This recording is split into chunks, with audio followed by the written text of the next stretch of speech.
بہت شکریہ جناب ڈپٹی اسپیکر صاحب. بسم اللہ الرحمن الرحیم. اللہم صلی علی محمد وعلی آلہ وصحبہ وسلم. کچھ اشعار ہیں میرے ٹوٹے پوٹے، سیاسی تحریکوں کا حصہ بن کے کچھ نہ کچھ ذہن میں آ ہی جاتا ہے، خاص کر جب آپ جیل کاٹ کے نکلتے ہیں. یہ جمہوریت کا بازار ہے صاحب، یہ جمہوریت کا بازار ہے صاحب. یہاں ضمیر بکتے ہیں، یہاں اصول بکتے ہیں. جو نہ بکے یہاں ضرور بکتے ہیں. یہاں سودا ایمان ہوتا ہے، سرعام ہوتا ہے، سر بازار ہوتا ہے. جناب ڈپٹی اسپیکر صاحب، ہم اس وقت جس ایوان میں موجود ہیں اس کا کام ہی آئین سازی ہے. We are called legislators. ہم آئین ساز، قانون ساز یہاں پہ بیٹھے ہیں. ہم اس قابل نہیں ہیں، لیکن اللہ تعالیٰ نے، آپ کی توجہ چاہیے مجھے، اللہ تعالیٰ نے 25 کروڑ عوام کی طاقت اور اپنی برکت سے ہم میں استطاعت دی ہے کہ ہم اپنی ذات سے نکل کے اس سبز ہلالی پرچم اور اس بابائے قوم کی فرمودات کی روشنی میں اس ملک کو ملک بنا سکیں، جس کے لیے برصغیر پاک و ہند کی گلی گلی کوچے کوچے یہ نعرہ لگتا تھا کہ بٹ کے رہے گا ہندوستان اور بن کے رہے گا پاکستان. اور پاکستان کا مطلب کیا؟ لا الہ الا اللہ. تو لا الہ الا اللہ کا کیا مطلب ہے؟ جناب ڈپٹی اسپیکر صاحب، آئین کی یہ کتابیں جو ہیں یہ پاکستان چلانے کے لیے ایک مقدس ڈاکیومنٹ ضرور ہے، لیکن صرف ایک کتاب میں تبدیلی نہیں ہو سکتی، وہ قرآن عظیم الشان ہے. اس کے علاوہ ہم نے کبھی بھی یہ نہیں کہا کہ آئین میں تبدیلی نہیں ہو سکتی، قانون سازی نہیں ہو سکتی، because constitution is a living document.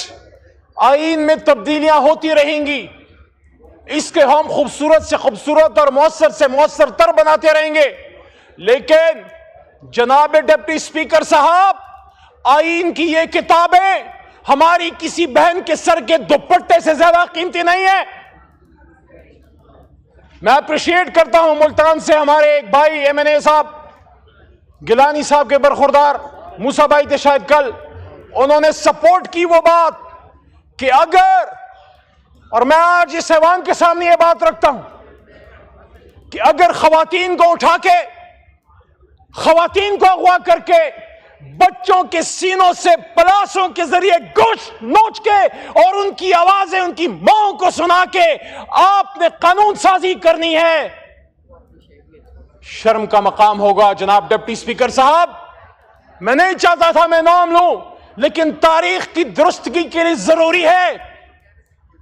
گھر کے سامنے سابق وزیر خارجہ جناب شاہ محمود قریشی صاحب کی بہو، ہماری بہن، میرے چھوٹے بھائی زین قریشی کی گھریلو خاتون وائف کو جب نقاب پوشوں نے اغوا کیا، میرے بھائیوں، میرے دوستوں، آپ اگر اس بات پہ سٹینڈ لے لیتے جب اس ایوان میں آپ کے اور میرے 10 بھائیوں کو اٹھا کے لے گئے رات کو، آج تک 9 ستمبر کی رات تھی وہ، آج ہم 18 اکتوبر کو رو رہے ہیں.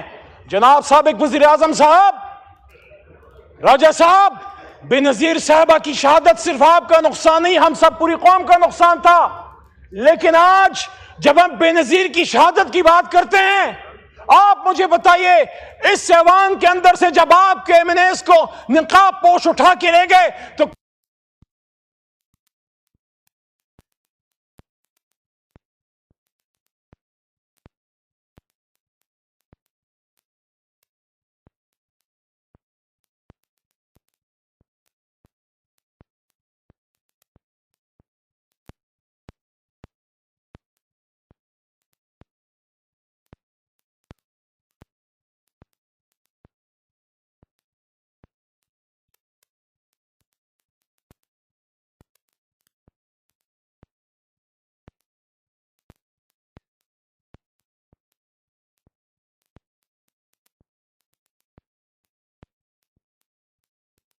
ریفرنس کیس چل رہا تھا، میرے استاد محترم جو شہید ہو گئے، لطیف افریدی لالا، جو پختونوں کی شان تھے، اس بھٹو ریفرنس کیس میں وہ امائکس تھے اور میں ان کے ساتھ 2011 سے سپریم کورٹ آتا تھا.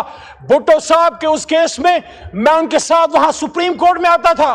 ہمارے سامنے وہ کیس چلا لیکن پھر نہیں پورا ہو سکا. لیکن میں اپریشیٹ کرتا ہوں آج کی سپریم کورٹ کو اور جج صاحبان کو, منصور صاحب اور ان کے ساتھ جتنے ساتھی ان کے ججز ہیں, کہ آج انصاف کرنے کی کوشش کی گئی 50 سال بعد کہ بھٹو صاحب کا ریفرنس جو ہے اس کا فیصلہ کیا گیا کہ وہ فیصلہ غلط تھا. لیکن میں تو اس وقت ایوان میں نہیں تھا, میں تو اس ایوان سے باہر تھا, اور میں نے یہاں پہ کھڑے ہو کے موجودہ وزیر اعظم شہباز شریف صاحب کے سامنے یہ بات رکھی کہ جب سابق وزیر اعظم جناب عمران خان صاحب پہ جانی حملہ وزیر آباد میں ہوا, آپ کا سیاسی اختلاف ہوگا, لیکن کیا آپ کا فرض نہیں تھا بطور وزیر اعظم پاکستان کہ بہت ہو گیا, لیاقت علی خان صاحب, بھٹو صاحب, بے نظیر صاحبہ اور بہت سے, ہم یہ نہیں ہونے دیں گے اور وزیر اعظم کو شہید نہیں ہونے دیں گے. عمران خان تو گولی کھا کے, آپ نے کہا کہ 18 اکتوبر کو آپ کے کارکن بے نظیر صاحبہ کے ٹرک پہ وہ گئے اور انہوں نے کوشش کی کہ اپنے لیڈر کو بچا سکیں.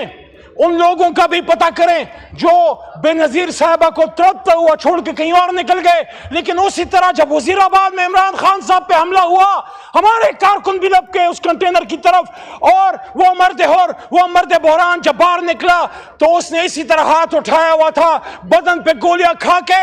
عمران خان ڈرا نہیں تھا, جھکا نہیں تھا, خون نکل رہا تھا بدن سے, لیکن ہاتھ مکہ بلند تھا اسلام کے دشمنوں, پاکستان کے دشمنوں کے خلاف, آپ کے خلاف نہیں. یہاں پہ میرا ایک چھوٹا بھائی ہے, اس نے کل فلسطین کے حوالے سے عمران خان صاحب کے بارے میں بات کی. جناب ڈپٹی اسپیکر صاحب, وہ اس وقت ایوان کا حصہ نہیں تھے جب یہاں ہم نے 2 OIC کانفرنسز کی. یہاں پہ شنگھائی کوآپریشن آرگنائزیشن کا اجلاس ہوا, کامیاب ہوا. یہ کامیابی صرف آپ کی نہیں, ہماری بھی ہے. یہ کامیابی ریاست پاکستان, حکومت پاکستان, عوام پاکستان کی ہے. اسی لیے ہم نے 15 اکتوبر کا اپنا احتجاج مؤخر کیا کہ کوئی یہ نہ کہے باہر کے آنے والے مہمان کہ یہ تو آپس میں مشترک گریبان ہیں, یہ ہمارے ساتھ کیا تعاون کریں گے. لیکن ہم وہ بیان نہیں بھولے جناب, جب سابق وزیر خارجہ بلاول صاحب جب اس اپوزیشن میں تھے, اور جب یہی صورتحال تھی اپوزیشن اور حکومت کے بیچ میں, اور انہوں نے یہ بات کی, ہمیں بڑا لوگ کہتے ہیں SCO پہ آپ احتجاج کی بات کرتے تھے. بلاول صاحب آن ریکارڈ ہے جب انہوں نے کہا تھا کہ ہم اسی ایوان میں بیٹھیں گے اور ہم دیکھتے ہیں کہ ہاں وہ ایسی کیسے ہوتی ہے. لیکن ہم نے سمجھا, ہم نے اس کو درگزر کیا یا ہم نے اس کو نظر انداز کیا کہ جذبات میں ایک بات کی ایک نوجوان لیڈر نے. لیکن آج جب میرے سابق وزیر اعظم میرے لیڈر پہ بات ہوتی ہے, اس کے فلسطین کاز سے کمٹمنٹ پہ بات ہوتی ہے, تو اسی ایوان میں سابق وزیر اعظم عمران خان نے یہاں پہ تقریر کرتے ہوئے, جب امت مسلمہ کی لیڈرشپ یہاں پہ بیٹھی ہوئی تھی, انہوں نے کہا, امت مسلمہ کی مردہ لیڈرشپ کو کہا کہ آؤ کھڑے ہو جاؤ, آؤ ایک اسلامک بلاک بناتے ہیں فلسطین کے لیے, کشمیر کے لیے اور امت مسلمہ کے لیے. کہاں تھے آپ جو آج سوال کرتے ہیں؟ اور اس وقت آپ کہاں تھے جب یہ آدمی جس کو آپ نے 450 450 دنوں سے جیل میں ڈالا ہے, جس سے آپ ہمیں ملاقات نہیں کرنے دیتے, پورا نظام ایک شخص کی ایک سٹیٹمنٹ سے ڈرا ہوا ہے, پورا نظام ایک شخص کی طرف دیکھ رہا ہے کہ عمران خان کیا کہے گا. عمران خان نے جو کہنا تھا وہ صہیونیوں, نصرانیوں, یہودیوں اور ان کے گٹھ جوڑ کے بیچ میں یونائٹڈ نیشنز میں ایک بات کی تھی, and we will fight, ہم مقابلہ کریں گے. اور یہ بات بنی گالا عمران خان صاحب کو میں نے جناب ڈپٹی اسپیکر صاحب 2022 میں رژیم چینج کے بعد کی کہ خان صاحب یہ بات ٹھیک ہے کہ آزاد خارجہ پالیسی, روس سے تعلقات اور ایبسولوٹلی ناٹ بڑی وجوہات ہیں آپ کی حکومت ختم کرنے کی, لیکن میرے خیال میں سب سے جو بڑی وجہ ہے وہ یہ ہے کہ جب آپ نے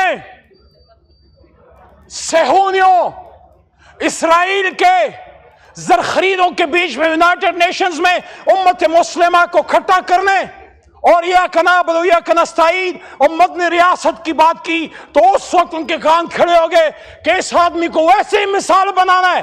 جب امت مسلمہ سے کوئی لیڈر کھڑا ہوتا ہے, یہ آپ کا میرا مشترکہ درد ہے میرے بھائیوں اور بہنوں, یہ آپ کا میرا مشترکہ درد ہے. جب کبھی انور سادات کھڑا ہوا